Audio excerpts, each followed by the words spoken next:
Hello and welcome. I'm Saeed from storyplanet.net. Dive right into the essence of the most captivating books without reading them cover to cover. Whether you're on the go, at the gym, or just relaxing at home, we offer you a unique and enriching listening experience. Today, we are exploring the book, The First Muslim, a creation by Lesley Hazleton. The First Muslim, 2013, narrates the remarkable life of Prophet Muhammad, the founding figure of Islam. The book traces back to before his birth, reveals the divine message he received, delves into the spread of Islam, and explores the reactions of his peers to his teachings. Before we delve into these revelations, it's interesting to note that Lesley Hazleton, a renowned specialist in the Middle East, has authored several books, including After the Prophet, a finalist for the 2010 PEN Nonfiction Award. With 8 key ideas to unveil, brace yourself for a deep dive into this captivating book. On storyplanet.net. To start, humanizing an important historical and religious figure involves emphasizing their personal struggles, emotions, and relatable experiences to make them more accessible and understandable to others.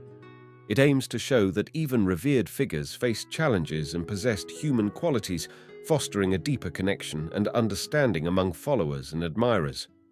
The text discusses the human side of historical figures, specifically Muhammad, the Prophet of Islam, highlighting his struggles, including a midlife crisis, the importance of patience, and the intertwining of religion with politics. Key idea number 1. Muhammad's story begins with a vow made by his grandfather. Muhammad's lineage traces back to his grandfather, Abd al-Muttalib, who discovered the sacred Zamzam spring. Promising to sacrifice one of his sons for the spring, a divination spared his favorite son, Abdullah. Muhammad was conceived soon after Abdullah's spared sacrifice, but Abdullah passed away the next day while on a trade trip. Key idea number 2. Muhammad grew up in the desert, but miraculously returned to the city of Mecca. Muhammad was born in Mecca and raised by a Bedouin tribe due to being considered an orphan. At the age of 5, he returned to Mecca after a desert upbringing. He experienced a miraculous event involving angels cleansing his heart of a black mark.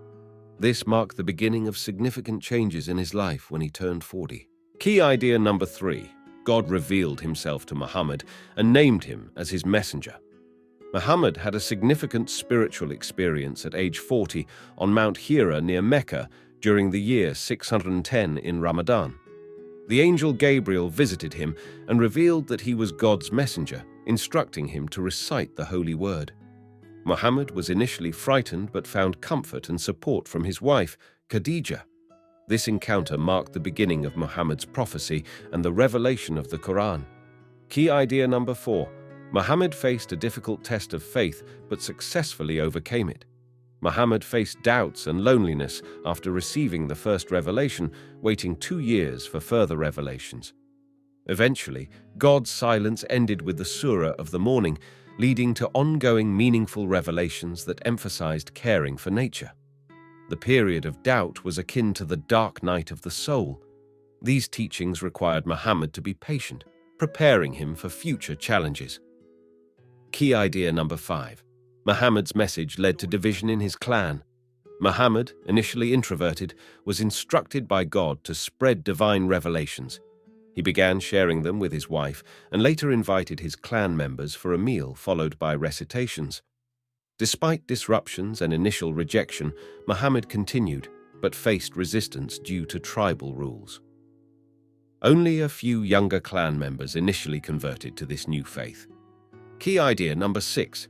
Muhammad's message became political, resulting in his clan being partially excluded from Meccan society. Muhammad faced difficulties spreading God's word in Mecca, especially when the revelations criticized corruption and sided with the oppressed.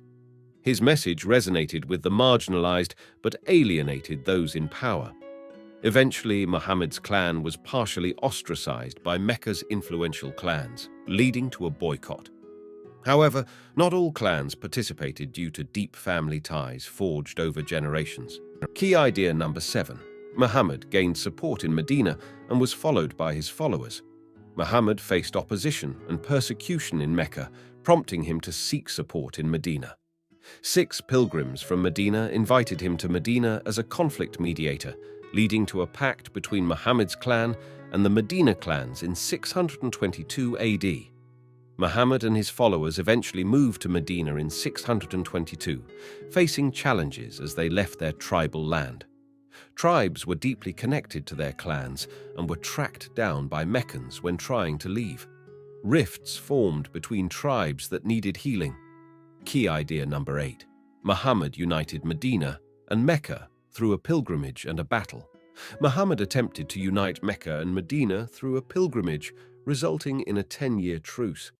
Subsequently, a short battle allowed him to take control of Mecca in 630, becoming the leader of Islam. In conclusion, Muhammad's story is about his deep humanity and resilience despite hardships, leading to the founding of a new faith. Further reading recommendation: The Muqaddimah by Ibn Khaldun, N., a classic text on Islamic history and civilizations. Thank you for listening to this summary. If you enjoyed this exploration, we invite you to discover other fascinating books on storyplanet.net. Don't wait any longer. A multitude of books, stories, and knowledge await you there. See you soon on storyplanet.net.